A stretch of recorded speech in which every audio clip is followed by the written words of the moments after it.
നമസ്കാരം. പ്രൈം ഡിബേറ്റിലേക്ക് സ്വാഗതം. കൊട്ടിക്കലാശം കഴിഞ്ഞു. പാലക്കാട് മറ്റന്നാൾ പോളിംഗ് ബൂത്തിൽ. പുതുപ്പള്ളിയേക്കാൾ ആവേശകരമായ പ്രചാരണവും കൊട്ടിക്കലാശവും.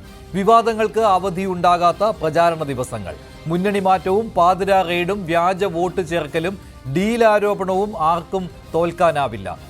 നിർണായകമെന്ന തിരിച്ചറിവിൽ പാലക്കാട് പിടിക്കാനുള്ള പോരാട്ടത്തിൽ അട്ടിമറി സൂചനയുണ്ടോ? പാണക്കാട് തങ്ങൾക്കെതിരെ മുഖ്യമന്ത്രി നടത്തിയ പരാമർശം അവസാന ദിവസം UDF ആയുധമാക്കുമ്പോൾ സന്ദീപ് വാര്യരുടെ ചരിത്രം ചൂണ്ടിക്കാട്ടിയുള്ള ആരോപണത്തിന് മറുപടി പറയേണ്ടതും UDF ആണ്. പാലക്കാട് UDF നിലനിർത്തുമോ? BJP അട്ടിമറി നേടുമോ? LDF നില മെച്ചപ്പെടുത്തുമോ? പ്രൈം ഡിബേറ്റ് ചർച്ച ചെയ്യുന്നു. പാലക്കാട് അട്ടിമറിയിലേക്ക്.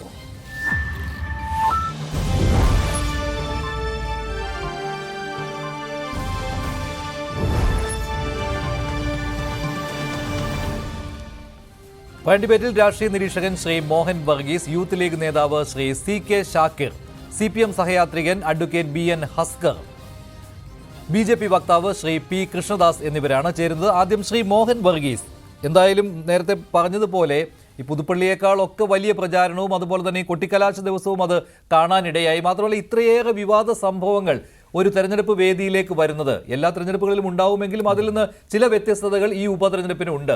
പാലക്കാട്ടെ ഉപതെരഞ്ഞെടുപ്പിന് ഈ അവസാന ദിവസങ്ങളിലെ വിവാദങ്ങൾ അത് ഏത് രീതിയിൽ പ്രതിഫലിക്കുമെന്നാണ് താങ്കൾ കണക്ക് കൂട്ടുന്നത്? തുടക്കത്തിൽ ചില വിലയിരുത്തലുകൾ ഉണ്ടായിരുന്നുവല്ലോ, അതിൽ നിന്ന് ഭിന്നമായി ഈ അവസാന ദിവസങ്ങൾ എങ്ങനെ കടന്നു പോകുന്നു പാലക്കാട്?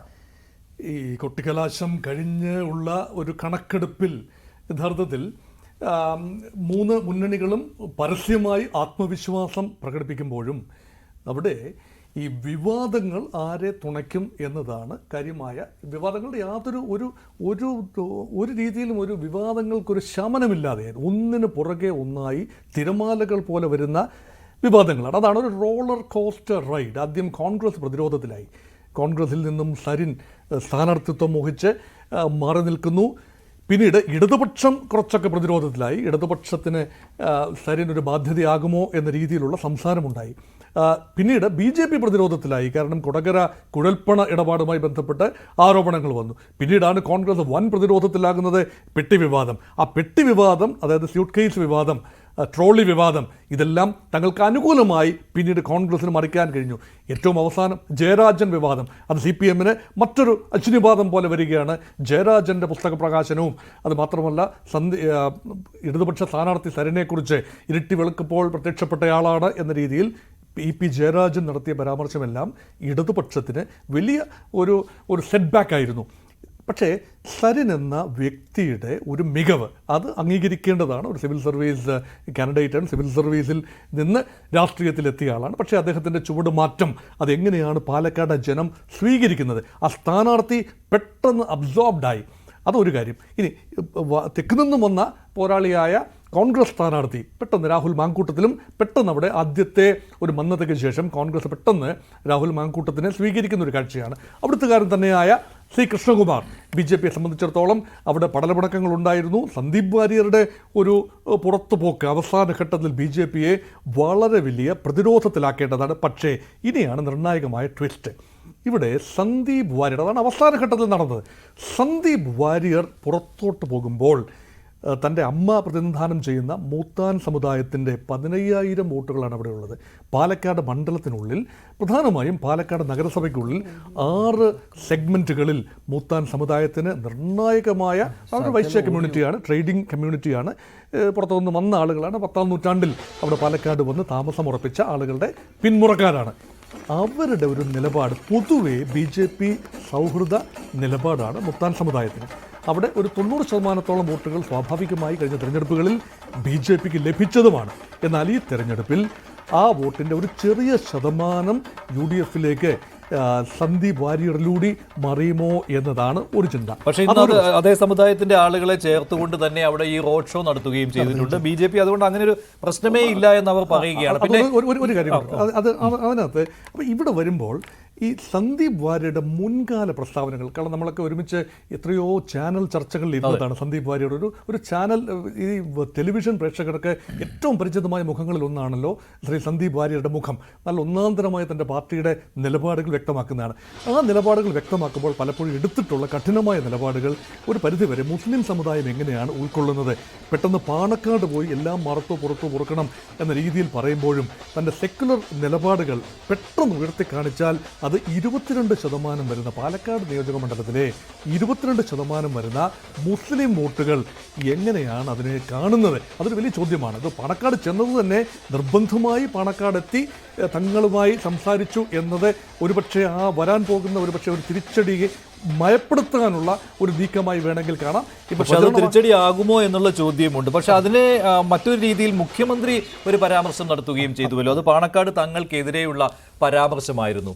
അപ്പോൾ അത് തിരിച്ചായുധമാക്കുവാൻ UDF-നും കഴിയുന്നുണ്ട്. അപ്പോൾ മുഖ്യമന്ത്രി അത് ആവശ്യമില്ലാതെ പറഞ്ഞ ഒരു കാര്യമാണോ? മുഖ്യമന്ത്രിയുടെ പല പരാമർശങ്ങളും മുൻപ് പല തെരഞ്ഞെടുപ്പുകളിലും, ഉദാഹരണത്തിന് പ്രേമചന്ദ്രനെതിരെ നടത്തിയ പരാമർശങ്ങൾ പോലെ ഉള്ളവയുണ്ട്, അതുപോലെയായി മാറുമോ? അതോ അത് ആലോചിച്ചുറപ്പിച്ച ഒന്ന് തന്നെയാണോ? കാരണം ലോക്സഭാ തെരഞ്ഞെടുപ്പിന് ശേഷം പാർട്ടിയുടെ ഒരു വിലയിരുത്തൽ തന്നെ ഉണ്ടായിരുന്നുവല്ലോ, അല്ലേ? അത് തങ്ങളുടെ ഈ ശക്തി കേന്ദ്രമായ ഈ ഹൈന്ദവ വോട്ടുകളിലേക്ക് അതിലേക്ക് തിരിച്ചു വരണം എന്നുള്ള ഒരു വിലയിരുത്തൽ ഉണ്ടായിരുന്നു. അതിന്റെ ഭാഗമായിട്ട് കാണാനാകുമോ അതിനെ, പാണക്കാട് തങ്ങൾക്കെതിരെയുള്ള പരാമർശത്തെ? ശ്രീ മഞ്ജുഷ്, ഒരു പരിധിവരെ ആ നിഗമനം വളരെ വളരെ വാലിഡ് ഒരു പോയിന്റാണത്.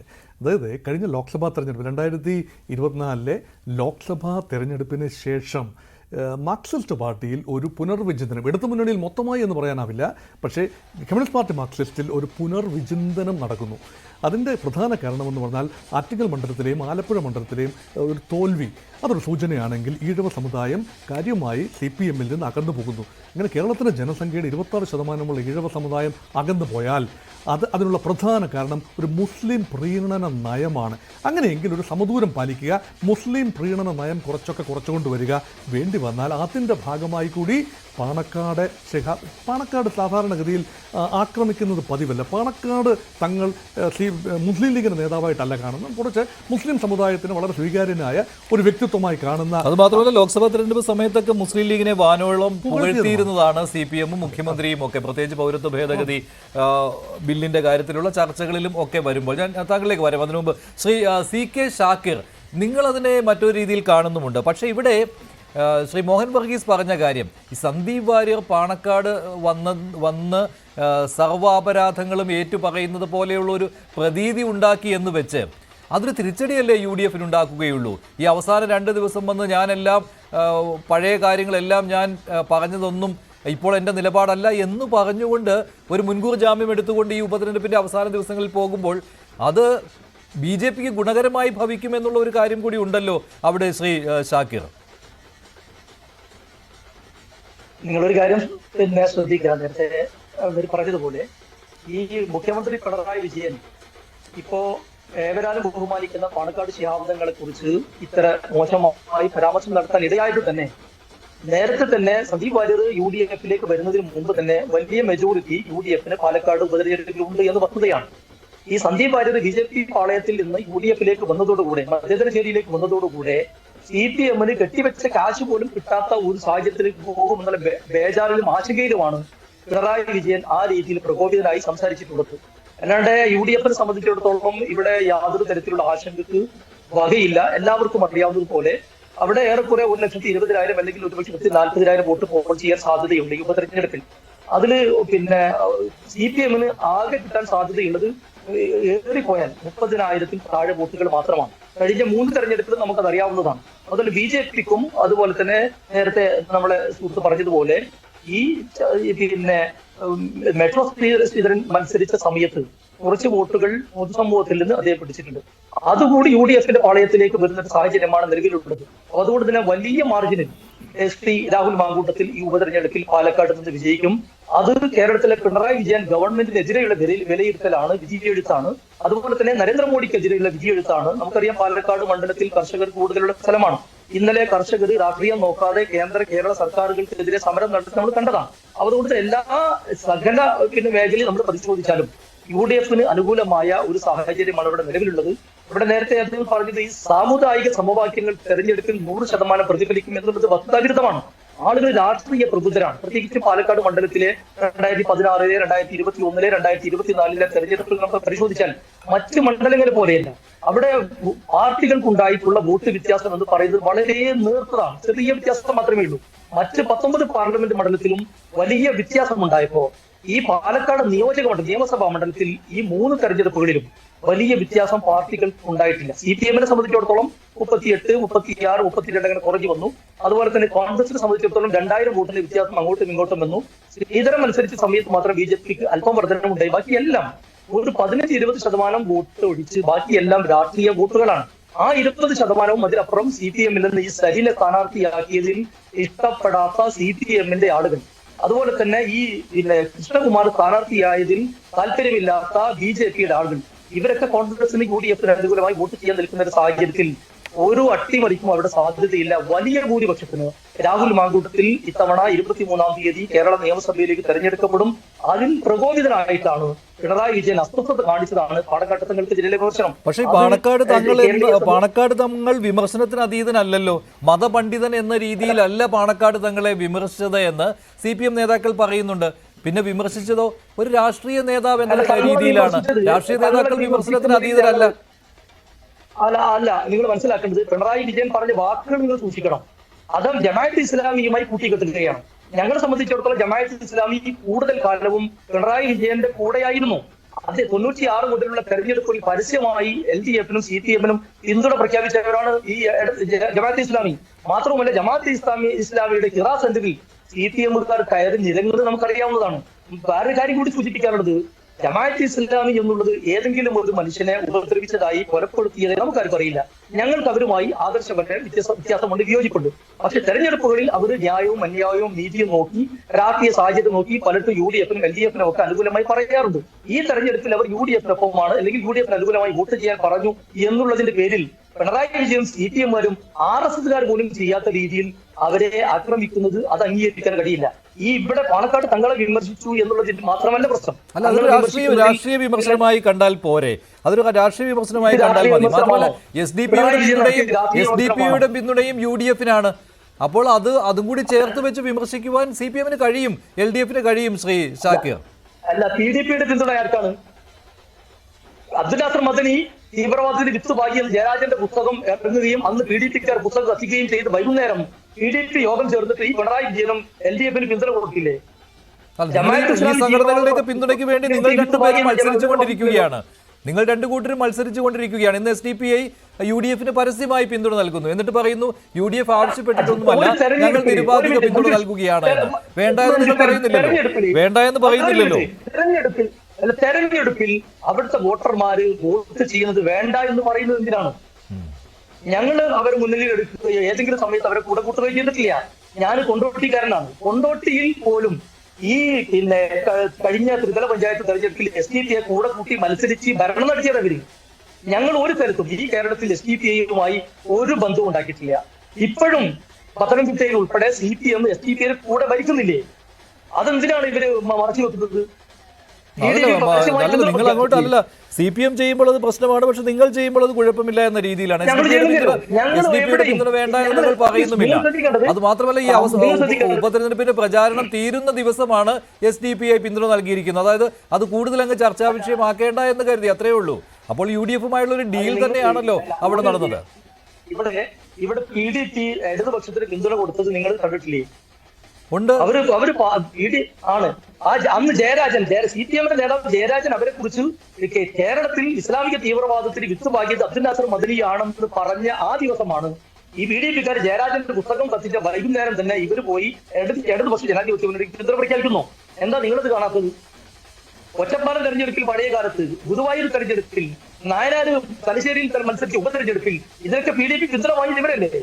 ഗുരുവായൂർ തെരഞ്ഞെടുപ്പിൽ ഒക്കെ ഇടതുപക്ഷ ജനാധിപത്യ മുന്നണിയല്ലേ? ഞങ്ങൾ ഒരു കാലത്തും ഇത്തരം ഒരു കക്ഷികളുമായി ഒരു ബന്ധവും ഉണ്ടായിട്ടില്ല. പിന്നെ തെരഞ്ഞെടുപ്പിൽ ആളുകൾ സാഹചര്യത്തിനനുസരിച്ച് വോട്ട് ചെയ്യും.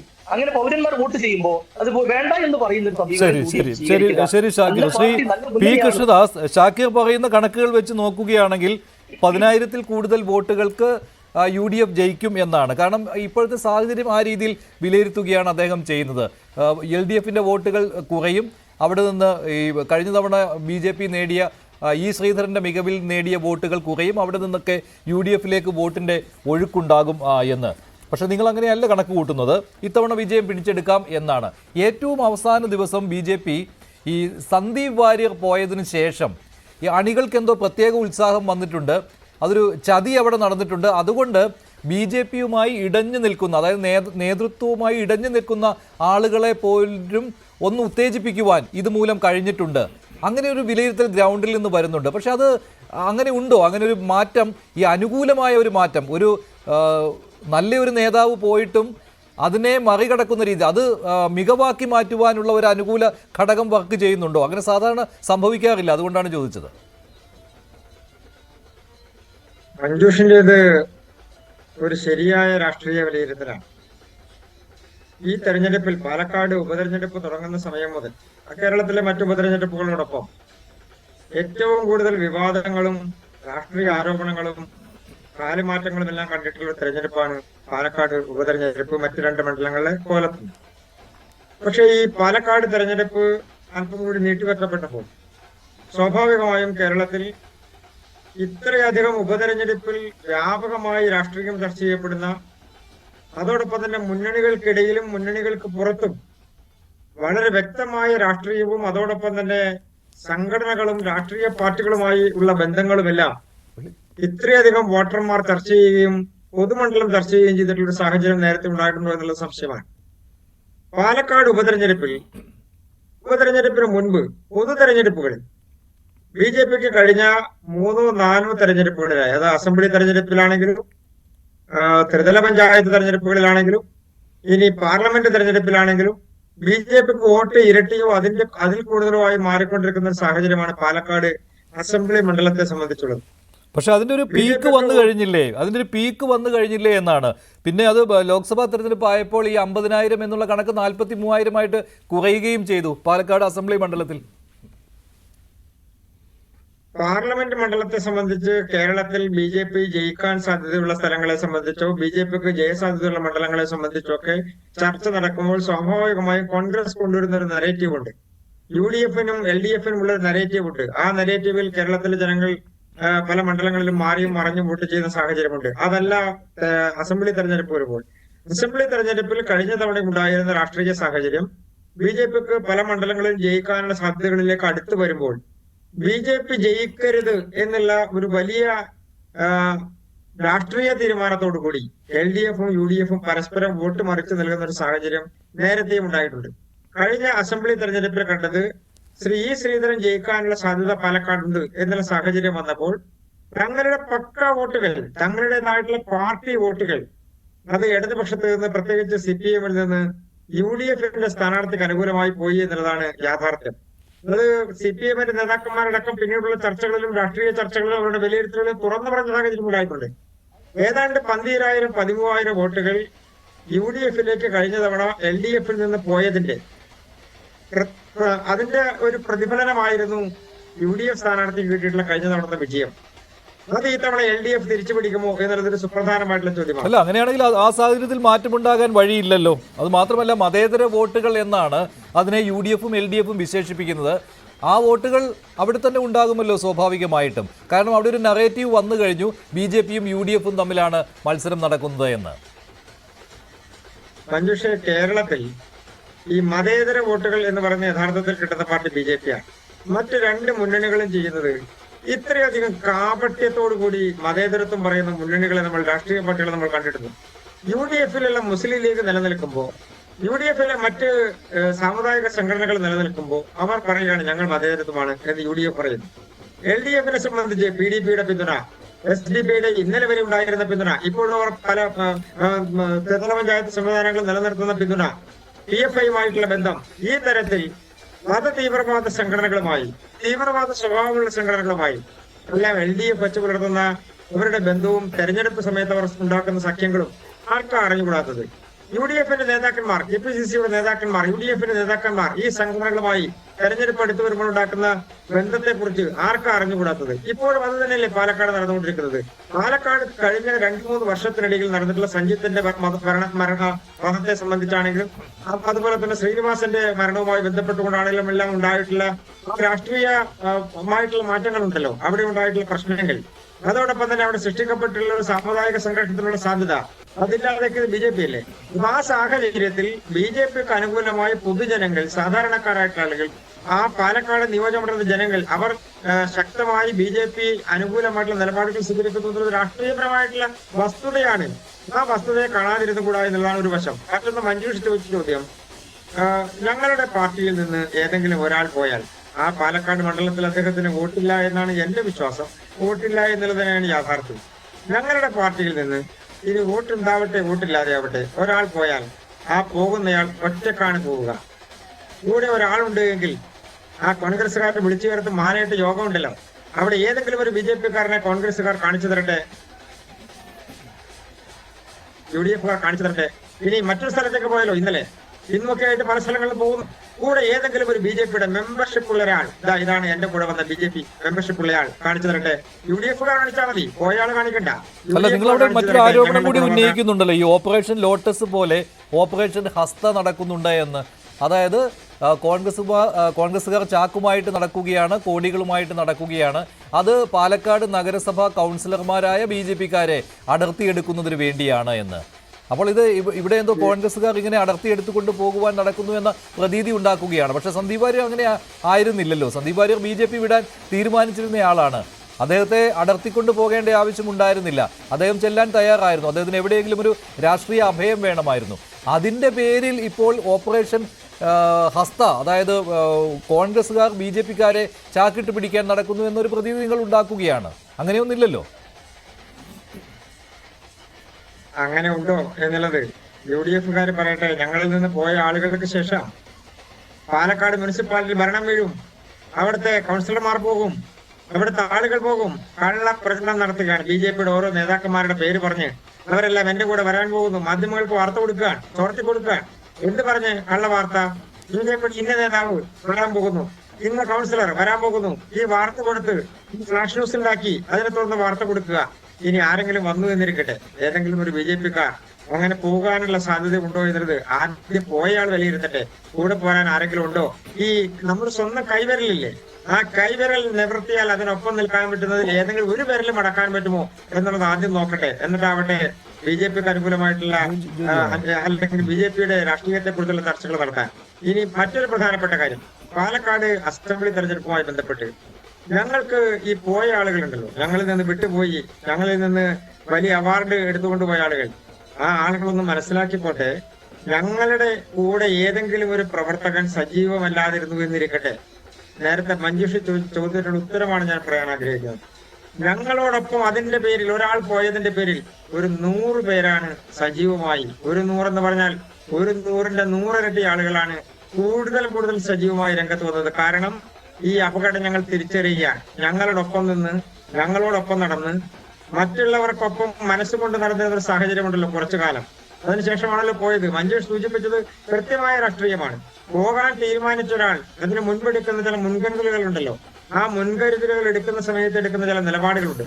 ആ നിലപാടുകൾക്കൊപ്പം പോകുമ്പോൾ അങ്ങനെയുള്ള ആളുകളെ തിരിച്ചറിയാൻ ഞങ്ങളുടെ പാർട്ടിക്കും ഞങ്ങളോടൊപ്പം നിൽക്കുന്ന ആളുകൾക്കും അതിന്റെ അനുഭാവികൾക്കും ഞങ്ങളെ ഇഷ്ടപ്പെടുന്ന ആളുകൾക്കും അങ്ങനെയുള്ള ആളുകൾ ഒരു 100,000 വോട്ടുകൾ ഞങ്ങൾക്ക് അനുകൂലമായി കൊണ്ടുവരാൻ വേണ്ടിയിട്ടുള്ള കഠിന ശ്രമത്തിലാണ് കഴിഞ്ഞ ദിവസങ്ങളുമായി നടത്തിക്കൊണ്ടിരിക്കുന്നത്.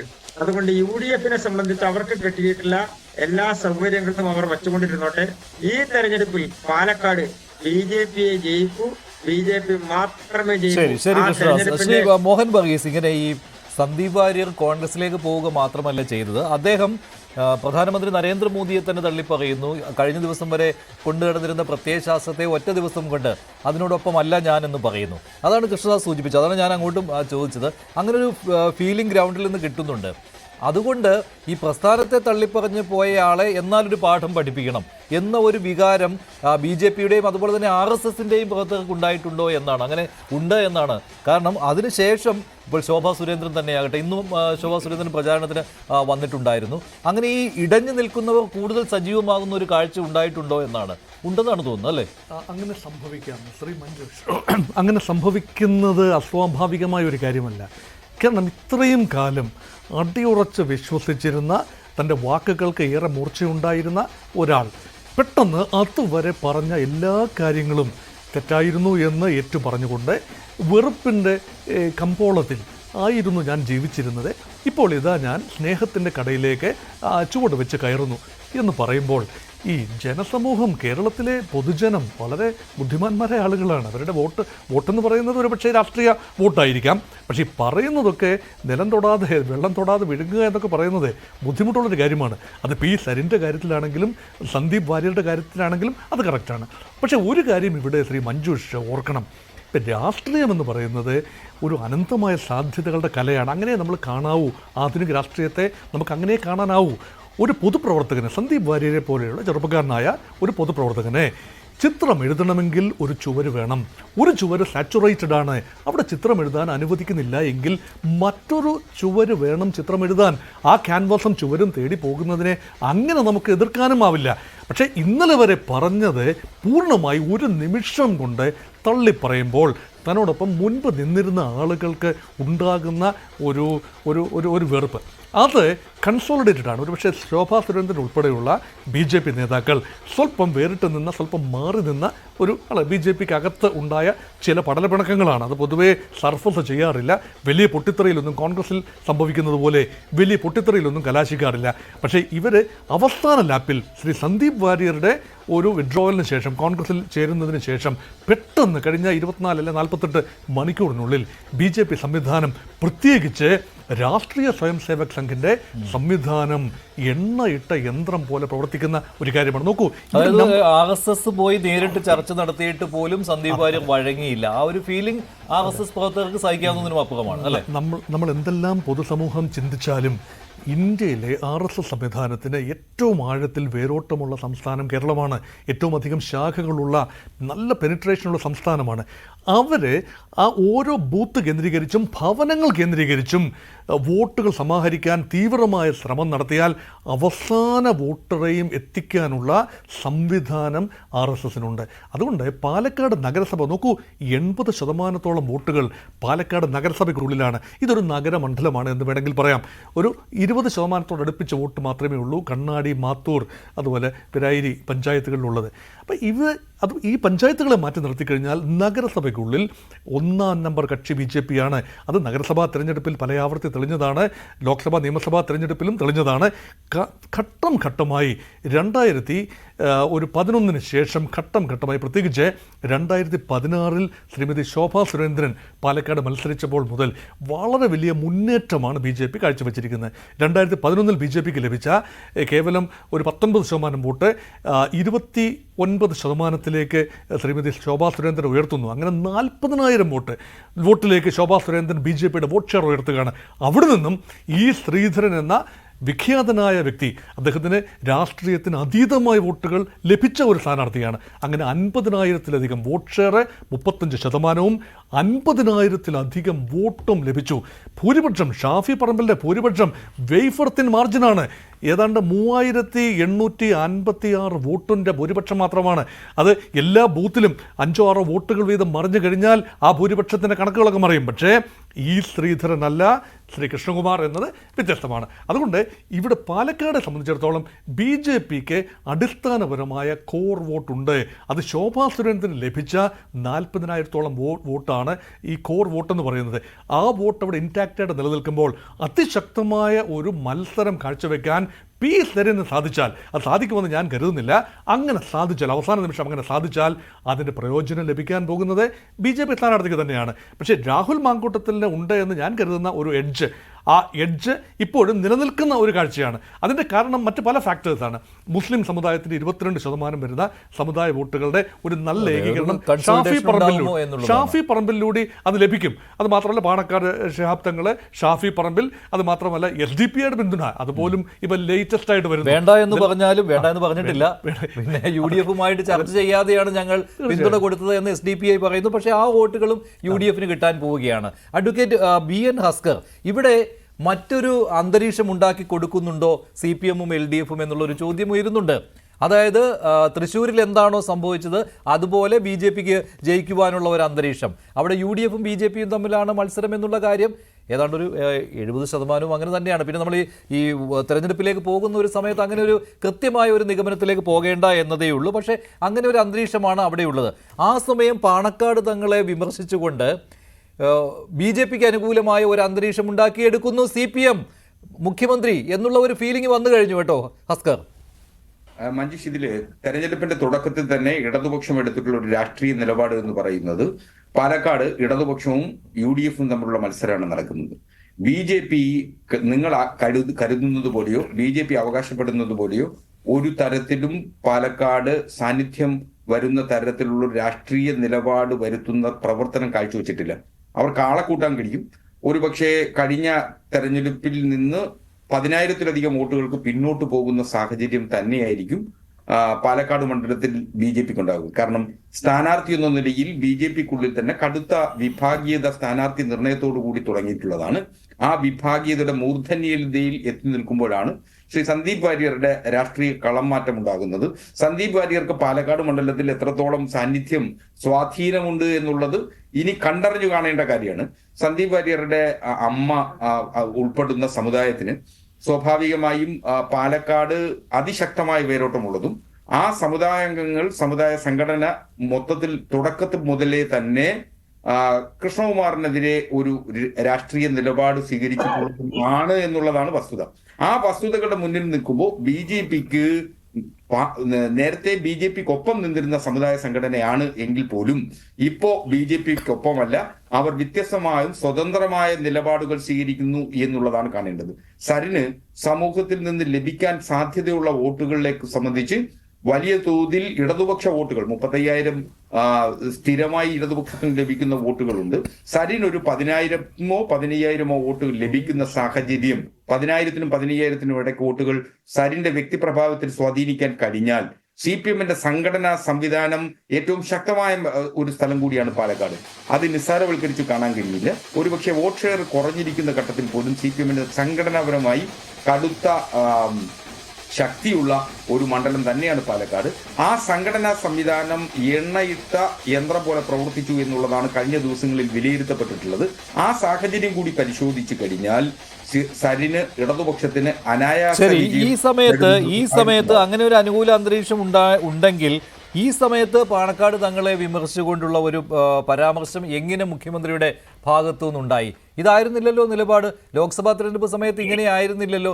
ലീഗിനെ പ്രശംസിക്കുന്ന നിലപാടായിരുന്നില്ലേ? ലീഗിനെ സ്വാഗതം ചെയ്യുന്ന നിലപാടായിരുന്നില്ലേ? പിന്നെ ഈ സമയത്ത് തെരഞ്ഞെടുപ്പിന്റെ പടിവാതിൽക്കൽ 3 ദിവസം മാത്രം ബാക്കി നിൽക്കുന്ന സമയത്താണ് ഇത്തരം ഒരു പരാമർശം ഉണ്ടായത്. അതെന്തിനു വേണ്ടിയായിരുന്നു? സന്ദീപ് വാര്യർ പാണക്കാട് തങ്ങളെ കണ്ടതിന് ശേഷമാണല്ലോ ഇത്തരമൊരു പരാമർശം വന്നതും. അത് ഒരു അന്തരീക്ഷം ഉണ്ടാക്കി കൊടുക്കലായിരുന്നില്ലേ? ഒരു ഡീലിൻ്റെ ഒരു തോന്നലുളവാക്കുന്നതല്ലേ? ഡീൽ എന്ന് പറഞ്ഞാൽ നേരിട്ട് ചർച്ച ചെയ്ത് പാർട്ടികളും നേതാക്കളും തമ്മിൽ ഉണ്ടാക്കുന്നതെന്നല്ല ഞാൻ പറയുന്നത്. ഒരു അന്തരീക്ഷം തൃശ്ശൂരിലെ പോലെ ഉണ്ടാക്കി കൊടുക്കുന്നു എന്നുള്ള തോന്നലുണ്ടാകുന്നു. ഒരു CPM BJP ഡീൽ. പാലക്കാട് മണ്ഡലത്തിൽ പരിശോധിച്ചാൽ മുസ്ലിങ്ങൾ 20 മുതൽ 22% മാത്രമുള്ള മുസ്ലിം സമുദായങ്ങളാണ് അവിടെ ഉള്ളത്. ഇവരെല്ലാവരും പാണക്കാട് തങ്ങളുടെ ഫത്വയ്ക്ക് അനുസരിച്ച് വോട്ട് ചെയ്യും എന്ന് നമുക്ക് കരുതാനാവില്ല. സ്വാഭാവികമായും അതിൽ മഹാഭൂരിപക്ഷം വരുന്നവർ വിവിധ വ്യത്യസ്തവും സ്വതന്ത്രവുമായി നിലനിൽക്കുന്ന ആളുകളാണ്. SDPI PFIക്ക് ഉദാഹരണത്തിന് 2,000 മുതൽ 3,000-നകത്ത് വോട്ടുകൾ സ്വാധീനിക്കാൻ കഴിയും എന്നുള്ളതൊരു വസ്തുത തന്നെയാണ്. അതിനപ്പുറം ഷാഫി പറമ്പിൽ മത്സരിക്കുമ്പോൾ ഷാഫി പറമ്പിൽ അനുകൂലമായി പോളറൈസ് ചെയ്യപ്പെടുന്ന വോട്ട്, ആ വോട്ടുകൾ എങ്ങനെ ശ്രീ രാഹുൽ മാങ്കൂട്ടത്തിന് അനുകൂലമായി പോളറൈസ് ചെയ്യപ്പെടും എന്നുള്ളത് മറ്റൊരു ചോദ്യമാണ്. ആ ചോദ്യം സ്വാഭാവികമായും അതിന് ഉത്തരം ലഭിക്കേണ്ടത് തെരഞ്ഞെടുപ്പ് കഴിയുമ്പോൾ മാത്രമാണ്. ഷാഫി പറമ്പലിന് എത്രത്തോളം സ്വാധീനം മുസ്ലിം സമുദായങ്ങൾക്കിടയിൽ ഉണ്ടാക്കി അതൊരു പോളറൈസേഷനായി കൊണ്ടുവന്ന് UDF അനുകൂലമാക്കാൻ കഴിയുമെന്ന് സംശയമുണ്ട്. മുസ്ലിം ലീഗിന് സാമാന്യേതര രാഷ്ട്രീയ സ്വാധീനമുള്ള മണ്ഡലം തന്നെയാണ് പാലക്കാട്. സ്വാഭാവികമായും ഇത്രയധികം മുസ്ലിങ്ങൾ തിങ്ങിപ്പാർക്കുന്ന നഗരപ്രാന്തത്തിൽ സ്വാഭാവികമായും മുസ്ലിം ലീഗിന് നാമമാത്ര സ്വാധീനമുണ്ട് എന്നുള്ളത് ഒരു വസ്തുത തന്നെയാണ്. അത് നിഷേധിച്ചുകൊണ്ടല്ല പറയുന്നത്. പക്ഷേ മുസ്ലിം സമുദായാംഗങ്ങൾ ആകമാനം പാണക്കാട് തങ്ങളുടെ ഫത്വയ്ക്കനുസരിച്ച് വോട്ട് ചെയ്യുമെന്ന് കരുതാനാവില്ല. പാണക്കാട് തങ്ങളെ വിമർശിക്കുന്നതിന് അതീതമായിട്ടുള്ള വ്യക്തിയാണെന്ന് കൂടി കരുതുന്നിടത്താണ് നമുക്ക് അപകടം സംഭവിക്കുന്നത്. പിണറായി വിജയൻ വളരെ കൃത്യമായിട്ട് ഇക്കാര്യത്തിൽ പറഞ്ഞു.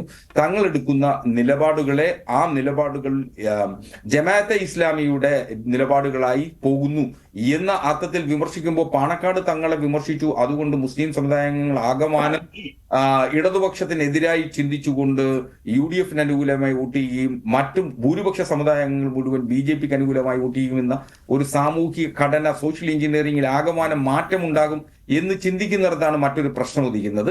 അത്തരത്തിലൊരു വിമർശനം വന്നതുകൊണ്ട് അത് ഈ അന്തരീക്ഷത്തിൽ ഇതൊക്കെ പലരും അത് ഉപയോഗിക്കാൻ ശ്രമിക്കും എന്നുള്ളതുകൊണ്ട്, എന്നിരുന്നാൽ പോലും അടിസ്ഥാനപരമായി താഴെ തട്ടിൽ അത് എത്രത്തോളം സ്വാധീനിക്കുമെന്നുള്ളത് വലിയ സംശയം തന്നെയാണ്. ഷാക്കിർ, അതിനുള്ള മറുപടി താങ്കൾ നേരത്തെ ജമാഅത്തെ ഇസ്ലാമിയെയും CPM-നെയും തമ്മിൽ കൂട്ടിക്കെട്ടി പറഞ്ഞിരുന്നു. അതല്ലാതെ ഇതിനുള്ള ഒരു മറുപടി തരിക. കാരണം ഇത് ഈ സന്ദീപ് വാര്യർ പോയി കണ്ടപ്പോൾ തന്നെ പാണക്കാട് തങ്ങളെയാണ് അദ്ദേഹം പോയി കണ്ടത്. അപ്പോൾ മറ്റു മത നേതാക്കളെ എന്തുകൊണ്ട് പോയി കണ്ടില്ല എന്നുള്ള ഒരു ചോദ്യം പോലും ഉണ്ടായിരുന്നു. അപ്പോൾ ഈ 22% വോട്ടുകൾ ആകർഷിക്കുവാൻ ഉള്ള കഠിന പ്രയത്നം നടത്തുകയാണല്ലോ ചെയ്യുന്നത്. അങ്ങനെ നിങ്ങളിത് ആ രീതിയിൽ സാമുദായികമായി മാത്രം കൂട്ടിക്കെട്ടേണ്ട ഒരു സംഗതി അല്ലല്ലോ. തെരഞ്ഞെടുപ്പിൽ നമ്മൾ ഞാൻ നേരത്തെ പറഞ്ഞ ഉദാഹരണം നമ്മൾ തൊട്ടടുത്ത് നടന്ന തെരഞ്ഞെടുപ്പ് എല്ലാം പരിശോധിക്കുക. BJPയുടെ വോട്ട്, ഇടതുപക്ഷത്തിന്റെ വോട്ട്, UDFന്റെ വോട്ട്, ആ വോട്ടുകൾ തമ്മിൽ ഉണ്ടായിട്ടുള്ള ചെറിയ വ്യത്യാസം. BJPക്ക് മാത്രം ഈ ശ്രീധരനെ മത്സരിച്ചപ്പോൾ വലിയ മാർഗം വ്യത്യാസം വന്നു. ബാക്കി അവിടെ ആ മണ്ഡലത്തിന്റെ തെരഞ്ഞെടുപ്പ് ചിത്രം നമുക്ക് വ്യക്തമാണ്. രാഷ്ട്രീയ പ്രബുദ്ധതയാണ്. അവിടെ 20% അല്ലെങ്കിൽ 15% ആളുകൾ മാത്രമാണ് സാഹചര്യത്തിനനുസരിച്ച് വോട്ട് മാറ്റി ചെയ്യുന്നത് നമുക്കറിയാം. അപ്പൊ അതുകൊണ്ട് മുസ്ലിം ലീഗിലെ ദേശീയ പ്രസിഡന്റ് പാണക്കാട് സാദിഖ് അലി ശിഹാബ് തങ്ങളെ തെരഞ്ഞെടുപ്പ് സമയത്ത് എല്ലാ സ്ഥാനാർത്ഥികളും വന്ന് കാണാറുണ്ട്. UDFന്റെ സ്ഥാനാർത്ഥികൾ കാണാറുണ്ട്, കോൺഗ്രസിന്റെ നേതാക്കന്മാർ വന്ന് കാണാറുണ്ട്. സന്ദീപ് വാര്യർ ഐക്യജനാധിപത്യ മുന്നണിയിൽ കോൺഗ്രസിലേക്ക് വന്നു. ആ വന്ന സമയത്ത് സാദിഖ് അലി ശിഹാബ് തങ്ങൾ ഐക്യജനാധിപത്യ മുന്നണി പ്രമുഖരായ നേതാവാണ്.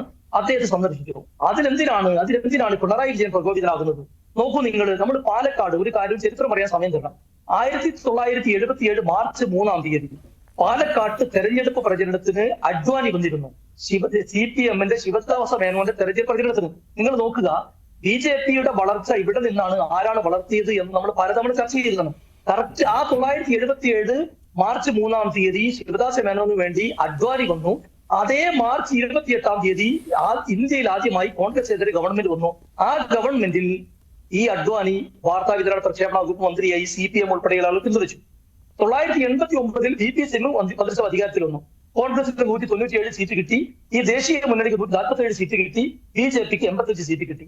147 സീറ്റ് കിട്ടിയ VP സിംഗിന് ഈ BJPയും CPM-ഉം പിന്തുണ കൊടുത്താണ് ഭരണത്തിലെത്തിയത് നമുക്കറിയാം. മാത്രവുമല്ല, ആഴ്ചയിൽ ഒരു ദിവസം ആ മുന്നണിയുടെ പൊതു മിനിമം പരിപാടി തീരുമാനിക്കാൻ വേണ്ടി ഇവർ യോഗം കൂടും. ആരൊക്കെ ഉണ്ടായിരുന്നു? AB വാജ്പേയി, അഡ്വാനി, EMS നമ്പൂതിരിപ്പാട്, ജ്യോതി ബസു, രാമറാവു. ഈ ആളുകൾ ഉൾപ്പെടെ ഒരുമിച്ച് നിന്ന് BJPയെ വളർത്തി ഇന്ത്യയുടെ ആദ്യത്തെ പാർലമെന്റിൽ CPM ആയിരുന്നല്ലോ കോൺഗ്രസ് കഴിഞ്ഞാൽ വലിയ കക്ഷി, അല്ല കമ്മ്യൂണിസ്റ്റ് പാർട്ടി ആയിരുന്നല്ലോ. ഇന്ന് എല്ലാ സംസ്ഥാനത്തും നശിച്ച് ഇല്ലാതെയായി BJP വളർന്നു വലുതായി. BJPയെ വളർത്തി കൊടുക്കുന്ന പണിയാണ് കാലങ്ങളായി CPM എടുത്തുകൊണ്ടിരിക്കുന്നത്. പക്ഷെ അതിനുശേഷം ബാബറി മസ്ജിദ് വിഷയത്തിന് ശേഷം പിന്നെ അങ്ങനെ ഒരു സഹകരണം ഉണ്ടായിട്ടില്ല, പരസ്യമായ ഒരു സഹകരണം ഉണ്ടായിട്ടില്ല ഷാക്കിർ. അത് മാത്രമല്ല, ഈ ബാബറി മസ്ജിദിന്റെ കാര്യം ചോദിച്ചപ്പോഴാണ് സന്ദീപ് വാര്യരെയും ഈ ബാബറി മസ്ജിദ് വിഷയത്തെയും കുറിച്ച് കൂട്ടിച്ചേർന്ന് ചോദിച്ചപ്പോഴാണ് K. സുധാകരൻ ഇന്നലെ പറഞ്ഞത് അതൊക്കെ ജാംബുവാന്റെ കാലത്ത് നടന്ന സംഭവമല്ലേ എന്ന്. അത്തരത്തിലുള്ള പരാമർശങ്ങളും വരുന്നുണ്ട്. അന്ന് അക്കാലത്ത് ഡൽഹി കേന്ദ്രീകരിച്ചായിരുന്നു പരസ്യമായി CPM BJPയെ പിന്തുണച്ചിരുന്നത്. ഇപ്പൊ കേരളക്കരയിൽ പിണറായി വിജയന്റെ നേതൃത്വത്തിൽ RSSന്റെ പാദസേവ ചെയ്യല്ലേ? നിങ്ങൾ നോക്ക്, സന്ദീപ് വാര്യർ ഏതെങ്കിലും കൊലക്കേസിൽ പ്രതിയാണോ? ഞങ്ങളറിവില്ല. എന്നാൽ കണ്ണൂരിലെ BJP-യുടെ പഴയ ജില്ലാ president OK Vasu, A Ashokan ഇപ്പൊ കുറച്ച് ദിവസം മുമ്പാണ് RSSന്റെ കാര്യവാഹക് ജെറിഷ് മൊത്തങ്ങ എന്ന് പറയുന്നയാളെ ജയരാജൻ CPM-ലേക്ക് കൂട്ടിയത്. 30 വർഷമായി അദ്ദേഹം RSSന്റെ സജീവ പ്രവർത്തകനും കാര്യവാഹക് ഉൾപ്പെടെ മുതിർന്ന സ്ഥാനം വഹിക്കുന്ന ആളാണ്. അദ്ദേഹം CPM-ലേക്ക് വന്നല്ലോ, ആർക്കും ചർച്ചയില്ല, അല്ലെങ്കിൽ അദ്ദേഹത്തിന്റെ നിലപാട് മാറ്റുന്ന അഭിപ്രായമില്ല. ഇപ്പൊ സഞ്ജീവ് വാര്യർ തന്നെ CPM-ലേക്ക് വരുമെന്നുള്ള പ്രതീക്ഷയിൽ AK ബാലനും അതുപോലെ തന്നെ ഗോവിന്ദനും MV രാജേഷും നല്ല മെത്ത വിരിച്ച് പാകത്തിന് റെഡിയായി നിൽക്കുകയായിരുന്നല്ലോ. നല്ല ക്രിസ്റ്റൽ ക്ലിയർ എന്നൊക്കെ പറഞ്ഞ് റെഡിയായി നിൽക്കില്ലായിരുന്നു.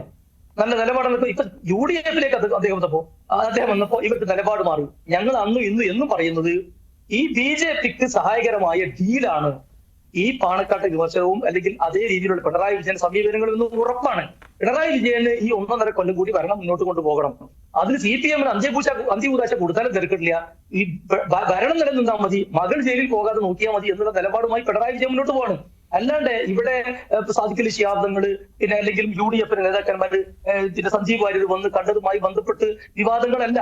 അദ്ദേഹം ലക്ഷ്യമിടുന്നത് BJP-ക്ക് വഴിയൊരുക്കുകയാണ്. തൽക്കാലം ഈ തെരഞ്ഞെടുപ്പ് നടക്കാൻ പോകില്ല. ഇപ്പൊ ഈ ചർച്ചയിൽ പങ്കെടുത്ത ആളുകൾ നമുക്ക് എല്ലാവർക്കും അറിയാം പാലക്കാട്ടെ ഗ്രൗണ്ട് റിയാലിറ്റി. ഇപ്പൊ ഞാൻ കുറച്ച് ദിവസം പാലക്കാട് തെരഞ്ഞെടുപ്പ് ഉണ്ടായിരുന്നു. ഈ BJP അതിശക്തമായി സ്വാധീനമുള്ള 1000 വോട്ടുകളിലധികം വോട്ടിന്റെ ഭൂരിപക്ഷത്തിന് ഈ നഗരസഭാ തെരഞ്ഞെടുപ്പിൽ വിജയിച്ച പിന്നെ കേന്ദ്രങ്ങളുണ്ട്. ഷാഫി പറമ്പില് 3 തവണ ജയിച്ചപ്പോഴും അങ്ങോട്ടൊന്നും ആ വീട്ടുകളിൽ ഹൗസ് ക്യാമ്പയിൻ നടത്താൻ ഷാഫിക്ക് സാധിച്ചിരുന്നില്ല. പക്ഷെ ഇത്തവണ ഞാൻ ഉൾപ്പെടെയുള്ള UDF-ന്റെ പ്രവർത്തകന്മാർ രാഹുൽ മാങ്കൂട്ടത്തിന്റെ ഒപ്പം അവിടെ പോയപ്പോ വളരെ സന്തോഷത്തോടെ അവർ സ്വീകരിക്കുന്നു. അവർ പിന്നെ വീട്ടിലേക്ക് കയറ്റിയിരുത്തുന്നു, വെള്ളം കൊടുക്കുന്നു. എന്താണ് ആ സാഹചര്യം? സഞ്ജീവ് വാര്യർ ഒരാളാണോ? അല്ല. അവിടുത്തെ RSSകാര് BJP-ക്കാര് ഈ കൃഷ്ണകുമാരിന്റെ സ്ഥാനാർത്ഥിത്വം അംഗീകരിക്കാത്ത ഒരു പ്രശ്നം കൂടിയുണ്ട്. ശരി ഷാക്കിർ. ശ്രീ കൃഷ്ണദാസ് അതിന് മറുപടി പറയേണ്ടത് താങ്കളാണ്. അതുപോലെ തന്നെ ഇപ്പോൾ മുഖ്യമന്ത്രി പാണക്കാട് തങ്ങളെ വിമർശിച്ചുകൊണ്ട് സംസാരിച്ചപ്പോഴും അതിനെ ന്യായീകരിക്കുകയാണ് ഇന്ന് K. സുരേന്ദ്രൻ ചെയ്യുന്നത്. സ്വാഭാവികമായിട്ടും അങ്ങനെ തന്നെയാണ്. നിങ്ങളുടെ നിലപാടും നേരത്തെയും അങ്ങനെ തന്നെയായിരുന്നു. പാണക്കാട് തങ്ങൾ വിമർശനത്തിന് അതീതനല്ലല്ലോ എന്നുള്ള കാര്യം. പക്ഷേ അവിടെയും ഈ ഡീൽ ആരോപണം കുറച്ചുകൂടി ശക്തമായി വരികയാണ്. മുഖ്യമന്ത്രി അങ്ങനെ ഒരു അന്തരീക്ഷം ഉണ്ടാക്കിയെടുക്കുകയല്ലേ ചെയ്തുകൊണ്ടിരിക്കുന്നത് എന്ന് നിങ്ങളും പറയുന്നുണ്ടല്ലോ. LDF 3-ാം സ്ഥാനത്തേക്കാണ് എന്ന്. അപ്പോൾ അവിടെ നഷ്ടപ്പെടാനില്ല. തൃശ്ശൂർ ആവർത്തിക്കാൻ പറ്റും അവിടെ? തൃശ്ശൂർ എങ്ങനെ ആവർത്തിക്കുക? തൃശ്ശൂരിൽ 3-ാം സ്ഥാനത്ത് പോയത് LDF അല്ലല്ലോ. തൃശ്ശൂരിൽ 3-ാം സ്ഥാനത്ത് പോയത് UDF ആണ്. ഇപ്പൊ ഞങ്ങളിൽ നിന്ന് ആളുകളെ അടർത്തിയെടുത്തു. ഞങ്ങൾക്ക് ഭാഗത്തുനിന്ന് വലിയ വോട്ട് ഷെയർ അങ്ങോട്ടേക്ക് ഷിഫ്റ്റ് ചെയ്യാൻ പോകുന്നു. വലിയ തരത്തിൽ ഞങ്ങൾക്ക് സ്വാധീനമുണ്ടായിരുന്ന സ്ഥലങ്ങളിൽ കടന്നു കയറാൻ UDF-ന് നേതാക്കന്മാർക്ക് കഴിഞ്ഞിരിക്കുന്നു. അവരെ വലിയ തരത്തിൽ സ്വീകരിക്കുന്നു എന്നൊക്കെ പറയുന്ന UDF-ന് നേതാക്കന്മാരുണ്ടല്ലോ. ഇവരുടെ പാളയത്തിൽ നിന്നല്ലേ തൃശ്ശൂരിൽ വോട്ട് പോയത്? K. മുരളീധരൻ എത്രയോ വോട്ട് നഷ്ടപ്പെട്ടത്? എങ്ങനെയാണ് പ്രതാപൻ അവിടെ തോൽക്കാനുള്ള സാഹചര്യം, അവിടുന്ന് മാറാനുള്ള സാഹചര്യം ഉണ്ടായത്? മുരളീധരൻ എങ്ങനെയാണ് അവിടെ സ്ഥാനാർത്ഥിയായി വന്നത്? നമ്മളെല്ലാം കണ്ടുകൊണ്ടിരിക്കുന്നതല്ലേ. ഏതാണ്ട് സമാനമായ ഒരു സാഹചര്യമാണ് പാലക്കാട് കൊണ്ടത്. പാലക്കാട് എത്ര യൂത്ത് കോൺഗ്രസിന്റെ നേതാവാണ് ഞങ്ങൾ വലിയ യുവജനങ്ങൾക്ക് പ്രതീക്ഷ കൊടുത്തുകൊണ്ട് ആളെ കൊണ്ടുവന്നതാണ് എന്നൊക്കെ പറഞ്ഞാലും എന്തുകൊണ്ടാണ് പാലക്കാട് നിന്ന് പുറത്തുനിന്ന് ആൾ വരാനുള്ള സാഹചര്യം ഉണ്ടായത്? എന്തുകൊണ്ടാണ് UDF-ന്റെ പാളയത്തിൽ നിന്ന് ഒരാൾ വിട്ടുപോയി LDF-ന്റെ സ്ഥാനാർത്ഥിയായത്? ഞങ്ങളുടെ ഭാഗത്തു നിന്ന് കൊണ്ടുപോയ ആൾക്കൊരു ബൂത്തിൽ നിന്ന് ഒരു വോട്ട് പോലും കൊണ്ടുപോകാൻ കഴിയില്ല എന്ന് ഞാൻ നേരത്തെ സൂചിപ്പിച്ചല്ലോ. അപ്പൊ അങ്ങനെ സൂചിപ്പിച്ചത് വാസ്തവമാണ് എന്നുള്ളത് 23-ാം തീയതി തെളിയും എത്ര വോട്ടുകൾ കൊണ്ടുപോകാൻ കഴിഞ്ഞു എന്നുള്ളത്. UDF-ന്റെ പാളയത്തിൽ നിന്ന് ആളെ കൊണ്ടുപോയി LDF-ന് കൊടുത്ത് LDF-ന്റെ സ്ഥാനാർത്ഥിയെ കൊടുത്ത ആളുകളാണ് പറയുന്നത് ഞങ്ങൾക്കൊന്നും സംഭവിച്ചിട്ടില്ല. LDF സ്ഥാനാർത്ഥി എങ്ങനെ വന്നു? എത്ര വോട്ടുകൾ LDF-ൽ നിന്ന് അവർക്ക് കിട്ടുമെന്ന് UDF-ൽ നിന്ന് കിട്ടുമെന്ന് LDF പ്രതീക്ഷിക്കുന്നു? എന്താണ് അവിടെ നടന്നിട്ടുള്ള ഡീല്? ഇതൊക്കെ പകൽ പോലെ നടന്നുകൊണ്ടിരിക്കുന്ന യാഥാർത്ഥ്യങ്ങളല്ലേ. ആ യാഥാർത്ഥ്യങ്ങളുടെ ഭാഗമായിരുന്നില്ലേ മുരളീധരന്റെ വരവ് തൃശ്ശൂരിലേക്ക്? മുരളീധരൻ BJP സ്ഥാനാർത്ഥി ശ്രീ സുരേഷ് ഗോപിയോടെ മത്സരിക്കുമെന്നുള്ളത് ഉറപ്പായപ്പോ മുരളീധരൻ എങ്ങനെയാ കൊണ്ടുവന്നത്? അതൊരു ഡീലിന്റെ ഭാഗമായിരുന്നു. നമ്മളിൽ ആരെങ്കിലും ഒരാൾ ജയിക്കണം, അതിന് നമുക്ക് ധാരണയുണ്ടാക്കി അവിടെ സ്ഥിരമായി ജയിച്ചുകൊണ്ടിരിക്കുന്ന പ്രതാപനെ മാറ്റണം. പുതിയ ആളെ കൊണ്ടുവരുമ്പോൾ ഉണ്ടാകുന്ന പ്രശ്നത്തിന്റെ അടിസ്ഥാനത്തിൽ വോട്ട് കിട്ടി ഞങ്ങൾക്ക് ജയിക്കാൻ കഴിയണം. ഇതാണ് LDF തമ്മിലുള്ള ധാരണ ഉണ്ടാക്കിയത്. മുരളീധരൻ ഇത് മനസ്സിലാക്കാതെ പോയി. ഇത് മനസ്സിലാക്കിയ പത്മജ മുരളീധരനോട് പറഞ്ഞു നിങ്ങൾ ചതിക്കപ്പെടാൻ പോവുകയാണെന്നത്. അത് യാഥാർത്ഥ്യമായി പത്മജക്ക് തിരിച്ചറിവുള്ളതുകൊണ്ട് അവർ കൃത്യമായി പറഞ്ഞു തൃശ്ശൂരിലെ രാഷ്ട്രീയം ഇതാണ്, നിങ്ങൾ ചതിക്കപ്പെടാൻ പോവുകയാണ്, UDF-ന്റെ വോട്ട് നിങ്ങൾക്ക് കിട്ടില്ല എന്ന് പറഞ്ഞു. അത് രാഷ്ട്രീയ കേരളം കണ്ടതല്ലേ. ഏതാണ്ട് സമാനമായ ഒരു സാഹചര്യമല്ലേ പാലക്കാട് ഉരുത്തിരിഞ്ഞിട്ടുള്ളത്. പാലക്കാട് UDF-ന്റെ ക്യാമ്പിൽ നടക്കുന്ന തർക്കങ്ങളെ സംബന്ധിച്ചും UDF-ന്റെ നേതാക്കന്മാർക്കിടയിലുള്ള പരസ്പരമുള്ള ധാരണക്കുറവിനെ സംബന്ധിച്ചുമൊക്കെ എത്രയോ ദിവസങ്ങളായി കേരളം ചർച്ച ചെയ്തുകൊണ്ടിരിക്കുകയാണ്. അത് ചാണ്ടി ഉമ്മന്റെ കാര്യത്തിലാണെങ്കിലും മുരളീധരന്റെ കാര്യത്തിലാണെങ്കിലും UDF-നകത്ത് സ്ഥാനാർത്ഥി തർക്കത്തെ തുറന്ന് വിട്ടുപോയി LDF സ്ഥാനാർത്ഥിയായ ആളുകളുടെ കാര്യത്തിലാണെങ്കിലും ഒക്കെ എത്രയോ തർക്കങ്ങൾ ഉണ്ടായിരിക്കുന്നു. അതൊക്കെ അവിടെ നിൽക്കട്ടെ. അതൊക്കെ അവരുടെ മുന്നണി പരിഹരിക്കേണ്ടതോ അല്ലെങ്കിൽ അവർ വോട്ട് ക്യാൻവാസ് ചെയ്ത് കൊണ്ടുവരേണ്ടതായിട്ടുള്ള കാര്യങ്ങളാണ്. ഞങ്ങളെ സംബന്ധിച്ച് അതിലൊരു വേവലാതിയും ഞങ്ങൾക്കില്ല. ശ്രീ മോഹൻ വർഗീസ് പറഞ്ഞപ്പോൾ അദ്ദേഹം സൂചിപ്പിച്ചത് ഞങ്ങൾക്ക് നേരത്തെ കിട്ടിയിരുന്ന വോട്ടുകളെ സംബന്ധിച്ച് BJPക്ക് കിട്ടിയ വോട്ടുകളെ സംബന്ധിച്ച് ശ്രീ ശ്രീധരൻ മത്സരിച്ചപ്പോഴുള്ള ഒരു ബൂം ഉണ്ടായിരുന്നു ജനങ്ങൾക്കിടയിൽ. അത് BJPക്ക് അനുകൂലമായി ഈ തവണ കിട്ടുമോ, അതല്ല സ്ഥാനാർത്ഥി അതല്ല എന്നുള്ളതാണ് അദ്ദേഹത്തിന്റെ ഒരു വിലയിരുത്തൽ. ശ്രീ മോഹൻ വർഗീസിന്റെ ആ നിരീക്ഷണത്തെ ഞാൻ ഉൾക്കൊണ്ടുകൊണ്ട് തന്നെ ഒരു കാര്യം സൂചിപ്പിക്കാൻ ആഗ്രഹിക്കുന്നത്, BJP പാലക്കാട് മുനിസിപ്പാലിറ്റി ഭരിക്കുന്ന സമയത്ത് അവിടുത്തെ UDF-ന്റെ MP, UDF-ന്റെ MLA ഇവർക്കെല്ലാം അവരുടേതായിട്ടുള്ള തനതായിട്ടുള്ള ഫണ്ടുണ്ടല്ലോ ആ അസംബ്ലി മണ്ഡലത്തിൽ ചെലവഴിക്കാൻ. ആ ഫണ്ടിൽ നിന്ന് 1 രൂപ പോലും നാളിതുവരെ പാലക്കാട് മുനിസിപ്പാലിറ്റിയുമായി ബന്ധപ്പെട്ട് ഏതെങ്കിലും ഒരു പ്രത്യേക വികസന കാര്യത്തിന് വേണ്ടി കൊടുത്തതായി ഞങ്ങളുടെ അറിവിലില്ല. ഉണ്ടെങ്കിൽ അവർ പറയട്ടെ. അത് ഞങ്ങൾക്ക് ഒരു തർക്കവുമില്ല. അങ്ങനെ അംഗീകരിക്കുന്നതിൽ ഒരു തർക്കവും ഞങ്ങൾക്കില്ല. ഇപ്പൊ പാലക്കാട് മുനിസിപ്പാലിറ്റി BJP ഭരിക്കുന്നു എന്നുള്ളത് കൊണ്ട് ആ മുനിസിപ്പാലിറ്റിയെ സംസ്ഥാന ഗവൺമെന്റിന്റെ ഭാഗത്തു നിന്നാണെങ്കിലും ഇനി അവിടെ നിന്ന് ജയിച്ചു പോയിട്ടുള്ള ആളുകളുടെ തനത് ഫണ്ടുണ്ടല്ലോ, MP ഫണ്ട്, MLA ഫണ്ട് എന്നെല്ലാം പറയുന്ന, അതിൽ നിന്ന് പോലും 1 രൂപ കൊടുക്കാതെ ഞങ്ങളെ അവഗണിക്കുന്ന, BJP അവഗണിക്കുന്ന, രാഷ്ട്രീയപരമായി BJPയെ കേരളത്തിൽ ഒറ്റപ്പെടുത്തണമെന്ന് ആഗ്രഹിക്കുന്ന, BJPക്ക് ഒരു MLA ഉണ്ടാവരുത്, ഒരു MP ഉണ്ടാവരുത് എന്ന് ആഗ്രഹിക്കുന്ന അവരുടെ എല്ലാം രാഷ്ട്രീയ കൂട്ടുകെട്ടാണ് കഴിഞ്ഞ കുറെ കാലങ്ങളായി കേരളത്തിൽ കണ്ടുകൊണ്ടിരിക്കുന്നത്. BJP ജയിക്കാനുള്ള ഒരു സാധ്യത ഉണ്ടായാൽ അവിടെ രണ്ടുപേരും കൂടി ഒന്നിച്ചിട്ട് BJPക്കെതിരായിട്ടുള്ള പടവരുതുകയാണ്. ഏതാണ്ട് സമാനമായ സാഹചര്യമാണ് തൃശ്ശൂരിൽ കണ്ടത്. അങ്ങോട്ടും ഇങ്ങോട്ടും പല ആരോപണങ്ങൾ വരുമ്പോഴും വിവാദങ്ങൾ വരുമ്പോഴും ഒക്കെ ഒരു ഘടകം അവിടെ ഉണ്ടല്ലോ, ഭരണവിരുദ്ധ വികാരം എന്നുള്ള കാര്യം. ശ്രീ മോഹൻ വർഗീസ്, ഈ ഭരണവിരുദ്ധ വികാരം അത് പ്രകടം തന്നെയല്ലേ? കാരണം ഇപ്പോൾ 8 വർഷത്തെ പിണറായി സർക്കാരിൻ്റെ ഭരണം, ഇതിപ്പോൾ 2021 ഒന്ന് വിലയിരുത്തിയതാണെങ്കിലും അടുത്ത 3 വർഷത്തെ ഭരണം കൂടി നോക്കുമ്പോൾ സ്വാഭാവികമായിട്ടും ഒരു ഭരണവിരുദ്ധ വികാരത്തിൻ്റെ ഒരു അറ്റ്മോസ്ഫിയർ നിലവിലുണ്ട്. പക്ഷേ അതിൻ്റെ ഗുണം ആരെടുക്കുമെന്നുള്ള കാര്യമാണല്ലോ. കാരണം പാലക്കാട് എന്ന് പറയുന്നത് UDF-നും BJPക്കും ഏതാണ്ട് തുല്യ രീതിയിൽ സ്വാധീനമുള്ള മേഖലയാണ്. അപ്പോൾ അങ്ങനെ വരുമ്പോൾ അത് വിഘടിച്ചു പോകുമോ അതോ കേന്ദ്രീകരിക്കുമോ? ആ ഒരു ചോദ്യം കൂടി അവിടെ ഇല്ലേ?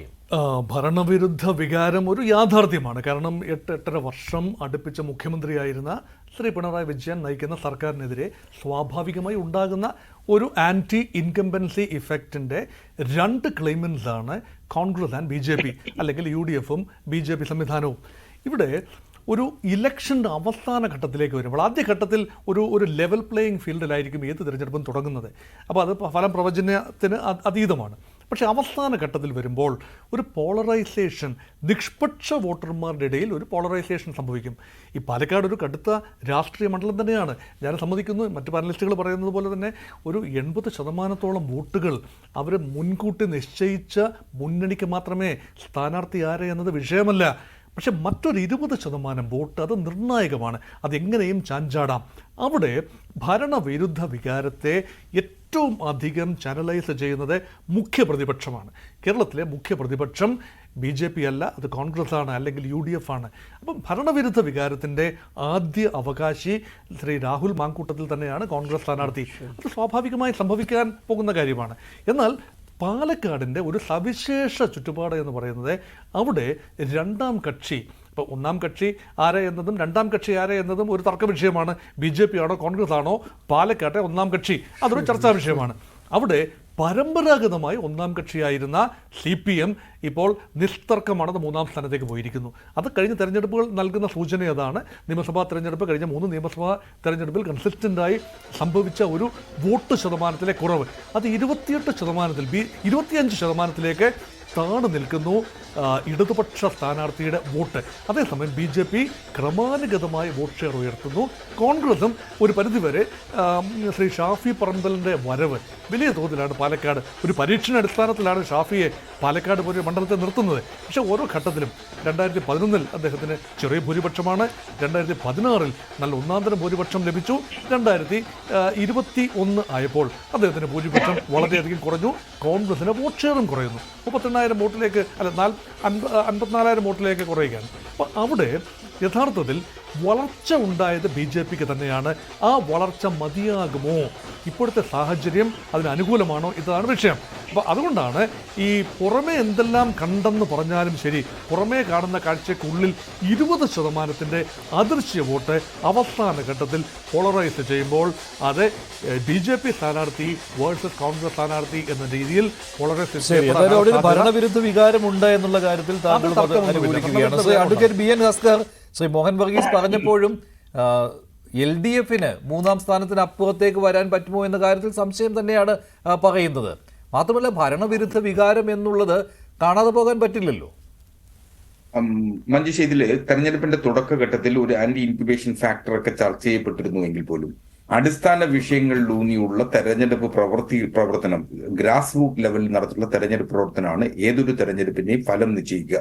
ഇവിടെ ഇടതുപക്ഷത്തിന് പാലക്കാട് ആർക്കും തർക്കമുണ്ടാകുമെന്ന് തോന്നുന്നില്ല. CPMന് വിശിഷ്യാൽ പാലക്കാട് മണ്ഡലത്തിൽ നിശ്ചയമായും ഏതൊരു സംഘടനയെ പോലെ തന്നെയും സജീവ സാന്നിധ്യവും സംഘടനാപരമായ ശക്തിയും ഉള്ളതാണ്. ദൗർബല്യമുള്ളതാണ് കോൺഗ്രസിന് മാത്രമാണ്. കോൺഗ്രസിന്റെ സ്ഥാനാർത്ഥി നിർണയത്തെ തുടർന്ന് 18ഓളം പ്രബലരായിട്ടുള്ള പാലക്കാട് മണ്ഡലത്തിലുള്ള കോൺഗ്രസ് നേതാക്കന്മാർ കോൺഗ്രസ് വിട്ടുപോകുന്ന സാഹചര്യമുണ്ട്. ഇപ്പോൾ ഏറ്റവും ഒടുവിൽ ഈ തെരഞ്ഞെടുപ്പ് പ്രചരണത്തിന്റെ അവസാന വിഷയമായി ഉയർത്തപ്പെട്ടിരിക്കുന്നത് ഇന്ത്യയിലെ മുസ്ലിങ്ങളുടെ ഹൃദയത്തിൽ എന്നും ഒരു കറുത്ത വേദനയായി സൂക്ഷിക്കുന്ന ബാബറി മസ്ജിദ് തകർക്കപ്പെട്ടത് ഒരു ജാംബുവാന്റെ കാലത്തെ പ്രശ്നമെന്ന് കോൺഗ്രസിന്റെ സംസ്ഥാന അധ്യക്ഷൻ പ്രഖ്യാപിക്കുന്നത് വഴി അത്തരത്തിൽ ഒരു രാഷ്ട്രീയ ചർച്ചകൾ കൂടി നിങ്ങൾ ഉയർത്തുന്ന മുനമ്പം വിഷയവുമായോ അതല്ലെങ്കിൽ ഇപ്പോ ഏറ്റവും ഒടുവിൽ പാണക്കാട് തങ്ങളെ വിമർശിച്ചതിനേക്കാളും ഏറ്റവും ഗ്രാവിറ്റി ഉള്ള വിമർശനമായി കാണേണ്ടതും പാലക്കാട് ചർച്ച ചെയ്യപ്പെടാൻ പോകുന്നതും ബാബറി മസ്ജിദ് തകർക്കപ്പെട്ടത് ഒരു ജാംബുവാന്റെ കാലത്തെ വിഷയമാണ് എന്ന അർത്ഥത്തിൽ KPCC പ്രസിഡന്റ് പരാമർശം തന്നെയാണ്. അത്തരത്തിൽ വിവിധ രാഷ്ട്രീയ വിഷയങ്ങൾ ചർച്ച ചെയ്യപ്പെടുന്നു. സ്ഥാനാർത്ഥി നിർണയവുമായി കോൺഗ്രസിനെ സംബന്ധിച്ച് രാഹുൽ മാങ്കൂട്ടം മികച്ച സ്ഥാനാർത്ഥിയാണ്, ഒരു സംശയവും അക്കാര്യത്തിലില്ല. പക്ഷേ രാഹുൽ മാങ്കൂട്ടം മികച്ച സ്ഥാനാർത്ഥിയായി അവരോധിക്കപ്പെടുമ്പോൾ പരമ്പരാഗതമായി കോൺഗ്രസിനൊപ്പം നിന്നിരുന്ന നിരവധി ആളുകളുടെ ഹൃദയവേദനയോടുകൂടി കോൺഗ്രസിൽ നിന്ന് വിട്ടുപോകുന്ന കാഴ്ചയാണ് നാം കണ്ടിട്ടുള്ളത്. അവർ വന്നിട്ടുള്ളത് ഇടതുപക്ഷത്തിന്റെ പാളയങ്ങളിലേക്കാണ് എന്നുള്ളത് കൂടി പരിശോധിക്കപ്പെടുമ്പോൾ അവർക്ക് ഗ്രാസ് റൂട്ട് ലെവലിൽ നിന്ന് സ്വാധീനിക്കാൻ കഴിയുന്ന വോട്ടുകളുടെ ഷെയറുണ്ട്. CPMനുള്ളിൽ നിന്ന് ഇടതുപക്ഷത്തിൻ്റെതായിട്ടുള്ള 35,000-ഓളം വരുന്ന 25% മുതൽ 27% വരെ ഉള്ള ആ വോട്ട് ഷെയറിൽ യാതൊരു ചഞ്ചലവും ഉണ്ടാക്കുന്നതിന് നാളിതുവരെ കഴിഞ്ഞിട്ടില്ല. അത് കഴിയുമില്ല. കാരണം അത് CPMന്റെ കേഡർമാരുടെയും ഇടതുപക്ഷ കേഡർമാരുടെയും വോട്ടുകളാണ്, അവരുടെ കുടുംബാംഗങ്ങളുടെ വോട്ടുകളാണ്. അവിടെ ആക്രമിക്കപ്പെടുന്നത് വരാൻ പോകുന്നത് ഏറ്റവും പുതിയ വോട്ടർമാരായിട്ട് ചേർക്കപ്പെട്ടിട്ടുള്ള 12% വരുന്ന വോട്ടർമാർ എങ്ങോട്ട് മാറി ചിന്തിക്കും എന്നുള്ളതാണ് പാലക്കാട് മണ്ഡലത്തെ സംബന്ധിച്ചുള്ള അതിനിർണയം. അതിൽ 2 ചെറുപ്പക്കാരായിട്ടുള്ള സ്ഥാനാർത്ഥികൾ അവിടെ മത്സരിക്കുന്നു. ഒന്ന് ഡോക്ടർ സരിനും രാഹുൽ മാങ്കൂട്ടവും. അതുകൊണ്ടാണ് ഞാൻ തുടക്കത്തിലെ ഈ ചർച്ചയിൽ പറഞ്ഞത് ഇടതുപക്ഷവും UDFും തമ്മിലാണ് തെരഞ്ഞെടുപ്പിൽ മത്സരം നടക്കുന്നത്. BJP ചിത്രത്തിലേ ഇല്ല എന്നുള്ളത്. കാര്യം സംഘടനാപരമായി നിരവധി ദൗർബല്യമുണ്ട്. പക്ഷേ കഴിഞ്ഞ 48 മണിക്കൂർ അംഗീകരിക്കാതിരിക്കാൻ കഴിയാത്തതും അത് സമ്മതിച്ചു കൊടുക്കാതിരിക്കാൻ കഴിയാത്തതുമായിട്ടുള്ള കാര്യമാണ്.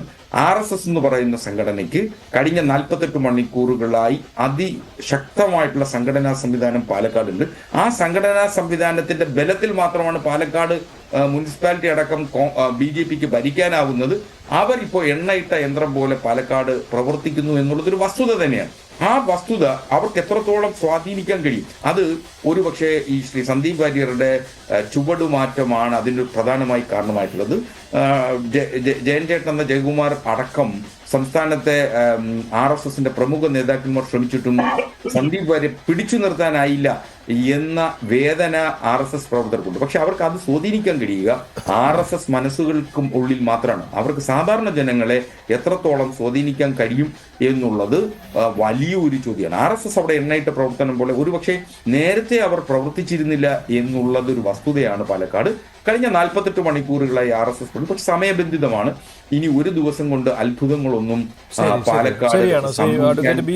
പക്ഷേ ഷാക്കിർ അവിടെ മറ്റൊരു ഘടകം എന്ന് പറയുന്നത് ഹസ്കർ ചൂണ്ടിക്കാണിച്ചതുപോലെ UDFും LDFും തമ്മിലുള്ള പോരാട്ടമാണെന്നാണ്. നിങ്ങൾ അതിനോട് യോജിക്കുന്നുണ്ടോ? അതായത് അദ്ദേഹത്തിന്റെ ആഗ്രഹമാണത്. അദ്ദേഹം പറഞ്ഞ ഒരുപാട് പൊട്ടത്തരങ്ങളുണ്ട്. ഒന്ന്, 35,000 വോട്ട് LDFന് അവിടെ സ്ഥിരമായിട്ടുണ്ട്. 50,000-ലധികം വോട്ടുണ്ടായിരുന്നു CPM-ന്.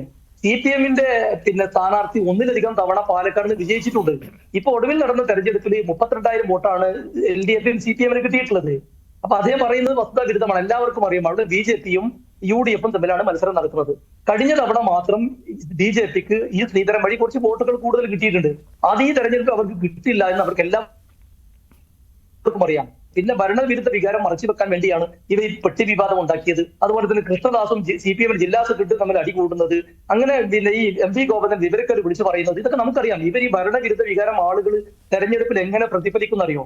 ആളുകൾ അനുഭവിക്കണം. വിലക്കയറ്റം വളരെ പ്രയാസത്തിൽ കഴിയാണ്. പിണറായി വിജയൻ നേതൃത്വത്തിലുള്ള സർക്കാരിന് അഴിമതി ആളുകൾ കണ്ടുകൊണ്ടിരിക്കുകയാണ്. സർക്കാർ ജീവനക്കാർക്ക് ശമ്പളം കൊടുക്കാൻ ഫണ്ടില്ല, പെൻഷൻ കൊടുക്കാൻ ഫണ്ടില്ല, വികസനത്തിന് പൈസ ഇല്ല. ഈ എന്തിനേറെ ഇപ്പൊ ഇന്നലെ വന്നിട്ടുള്ള ഒരു കണക്കുണ്ടല്ലോ, പത്രങ്ങൾ പുറത്തു കൊണ്ടുവന്നിട്ടില്ലേ, വയനാട് ദുരിതാശ്വാസ ഫണ്ടിൽ നിന്ന് ഒരു ചില്ലിക്കാശ് പോലും ദുരിതാശ്വാസത്തിന് വേണ്ടി ചെലവഴിച്ചിട്ടില്ല എന്ന് ഇന്ന് ഗവൺമെന്റ് കണക്ക് പുറത്തേക്ക് വരികയാണ്. ആ രീതിയിലാണ് കേരളത്തിൽ പിണറായി വിജയൻ സർക്കാർ മുന്നോട്ട് പോകുന്നത്. അത് ജനങ്ങൾ അറിയാതിരിക്കാൻ, ചർച്ച ചെയ്യാതിരിക്കാൻ പല ഉടായ്പ നമ്പറുമായി വന്നിട്ട് അത് ഒരിക്കലും ജനങ്ങൾ വിശ്വസിക്കില്ലല്ലോ. നിങ്ങൾ എഴുതി വെച്ചോ, നമ്മൾ 23-ാം തീയതി അവിടെ തെരഞ്ഞെടുപ്പിന്റെ റിസൾട്ട് വരുമ്പോൾ രാഹുൽ മാങ്കൂട്ടത്തിൽ 60,000-ഓളം വോട്ട് നേടി വലിയ ഭൂരിപക്ഷത്തിൽ വിജയിക്കും. അവിടെ LDF വളരെ പിറകിലോട്ട് പോകും എന്നുള്ള പല കാരണങ്ങളുണ്ട്. ഒന്ന്, ഈ മലക്കം മറിഞ്ഞ് വന്നിട്ടുള്ള സരിന്റെ സ്ഥാനാർത്ഥിത്വം അല്പം പോലും നമുക്കറിയാമല്ലോ, അത് പിന്നെ പൂത്ത ബ്രെഡ് ആണെന്ന് പറഞ്ഞിട്ട് DYFI നേതാവാണ്. അവരൊക്കെ അവിടെ ഉണ്ട്. അവർ പരസ്യമായി പ്രചരിക്കാതെ നിങ്ങൾ നോക്കണ്ട. 13-ാം തീയതി വോട്ട് ചെയ്യുമ്പോൾ അവരൊക്കെ വോട്ട് UDFനും രാഹുൽ മാങ്കൂട്ടത്തിലും ചെയ്യുന്ന കാര്യത്തിൽ താങ്കൾ പറയുന്നത് 60,000, 50,000, 30,000 അവിടെ UDFും BJPയും തമ്മിലാണ് മത്സരം വരുന്നതെന്ന് ശ്രീ P. കൃഷ്ണദാസ്, ഈ RSS എത്ര വർക്ക് ചെയ്താലും കേഡർ വോട്ടുകൾ പിടിച്ചു നിർത്താൻ കഴിയും. പക്ഷെ അതിനുമപ്പുറമായി ഈ ഭരണവിരുദ്ധ വികാരം ഉണ്ടാകുമ്പോൾ അത് UDFിലേക്കേ പോവുകയുള്ളൂ. അങ്ങനെ ഒരു യാഥാർത്ഥ്യമുണ്ടല്ലോ. ഇവിടെ ഭരണവിരുദ്ധ വികാരം എന്നുള്ള ഒരു കാര്യം പറഞ്ഞുകൊണ്ട് ശ്രീ മോഹൻ വർഗീസ് പറഞ്ഞതുപോലെ അത് UDFിലേക്ക് പോകണമെങ്കിൽ സ്വാഭാവികമായും ഈ ഒരു MLA ജയിച്ചാൽ, അല്ലെങ്കിൽ പാലക്കാട് സീറ്റ് ജയിച്ചാൽ ഇവിടെ ഭരണം മാറും, LDF ഭരണം താഴെ വീഴും, UDF മന്ത്രിസഭ ഉണ്ടാകും. അങ്ങനെയാണെങ്കിൽ ഈ ഭരണവിരുദ്ധ വികാരം കൊണ്ട് എന്തെങ്കിലും ഒരു വ്യത്യാസം ഉണ്ടാകാനുള്ള സാധ്യതയുണ്ട്. ശ്രീ മോഹൻ വർഗീസിന്റെ ആഗ്രഹം കൊള്ളാം, അത് UDFിന് അനുകൂലമായ അദ്ദേഹത്തിന്റെ പ്രകടനവും നല്ലതാണ്. പക്ഷേ അങ്ങനെ ഒരു സാഹചര്യം രാഷ്ട്രീയ കേരളത്തിൽ പാലക്കാട് ഇല്ല എന്നുള്ളതാണ്. അതിന്റെ പ്രധാനപ്പെട്ട കാരണം പാലക്കാട് UDF ജയിച്ചാലും ഒരു ചുക്കും കേരള രാഷ്ട്രീയത്തിലെ UDFിനകത്തോ അതുമായി ബന്ധപ്പെട്ട് LDF ഭരണത്തിനകത്തോ സംഭവിക്കാൻ പോകുന്നില്ല. പക്ഷെ മറിച്ചൊരു രാഷ്ട്രീയം അവിടെ ഉണ്ട് എന്നുള്ളത് മോഹൻ വർഗീസ് കാണാതെ പോകരുത്. അതൊരു പ്രധാനപ്പെട്ട വിഷയം. കേരളത്തിൽ വഖഫ് പ്രശ്നവുമായി ബന്ധപ്പെട്ടും മുനമ്പം പ്രശ്നവുമായി ബന്ധപ്പെട്ടും CAA പ്രശ്നവുമായി ബന്ധപ്പെട്ടും മദനിയുടെ പ്രശ്നവുമായി ബന്ധപ്പെട്ടും എല്ലാം വന്ന സമയത്ത് ഈ LDFും UDFും ഒരുമിച്ച് നിന്നുകൊണ്ട് പ്രമേയം പാസാക്കിയ ഒരു സാഹചര്യം ഉണ്ടായിരുന്നു നിയമസഭയ്ക്കകത്ത്. അത് കേരളത്തിലെ ജനങ്ങളുടെ വെല്ലുവിളിയായിരുന്നു. അവരെ എതിർക്കാൻ, ഞങ്ങളെ എതിർക്കാൻ, ഞങ്ങൾ ചില വിഷയങ്ങളിൽ ഒരുമിച്ച് നിന്നാൽ, ഞങ്ങൾ ചില പ്രത്യേകമായിട്ടുള്ള വിഷയങ്ങളിൽ ഒരുമിച്ച് നിന്നാൽ ഞങ്ങളെ എതിർക്കാൻ ഒരാളില്ല. അത് തിരിച്ചറിയുകയാണ് കേരളത്തിലെ മുനമ്പത്ത് ദുരിതമനുഭവിക്കുന്ന ജനത. അത് തിരിച്ചറിയുകയാണ് കേരളത്തിലെ മുനമ്പത്തെ ജനങ്ങളുമായി ബന്ധപ്പെട്ടുകൊണ്ട് നിൽക്കുന്ന സമൂഹങ്ങളും സമുദായങ്ങളും തിരിച്ചറിയാൻ. അപ്പൊ ആ സമൂഹങ്ങളെ സഹായിക്കാൻ, ആ സമൂഹങ്ങളുടെ കണ്ണീരൊപ്പാൻ, അവരുടെ പ്രശ്നങ്ങൾ കേൾക്കാൻ ഒരു എതിർ ശബ്ദം നിയമസഭയിൽ ഉണ്ടാകണം. ഈ UDFും LDFും ഒരുമിച്ച് നിന്ന് എന്ത് അഴിമതി ചെയ്താലും, എന്ത് തോന്നിവാസം ചെയ്താലും നിയമസഭയ്ക്കകത്ത് ചോദിക്കാൻ ആളില്ല എന്ന് പറയുന്ന ഒരു സാഹചര്യത്തിന് മാറ്റമുണ്ടാകണമെന്ന് പാലക്കാട്ടെ ജനങ്ങൾ ആഗ്രഹിക്കാൻ. മറ്റൊന്ന്, അക്രമ രാഷ്ട്രീയത്തിനും അതോടൊപ്പം തന്നെ സാമുദായികമായി നിന്നുകൊണ്ട് ഈ രാജ്യത്ത് വിഘടനവാദ ശക്തികളും അതുപോലെ തന്നെ തീവ്രവാദ സ്വഭാവമുള്ള സംഘടനകൾ നടത്തുന്ന പ്രവർത്തനങ്ങൾ, ആ പ്രവർത്തനങ്ങളോടൊപ്പം നിൽക്കുന്ന LDFനെയും UDFനെയും പാലക്കാട് ജനങ്ങൾ കാണുകയാണ്. ശരി, ഞാൻ അവസാനിപ്പിക്കുകയാണ്. നന്ദി ശ്രീ കൃഷ്ണദാസ്, ശ്രീ മോഹൻ വർഗീസ്, ശ്രീ ഷാക്കിർ, ശ്രീ ഹസ്കർ പ്രൈഡ് ഡിബേറ്റിൽ പങ്കെടുത്തതിന്. ഇന്നത്തെ ചോദ്യം ഇതായിരുന്നു: അട്ടിമറിയിലേക്കോ പാലക്കാട്? അതെ എന്ന് 42% പ്രേക്ഷകർ, അല്ല എന്ന് 58%.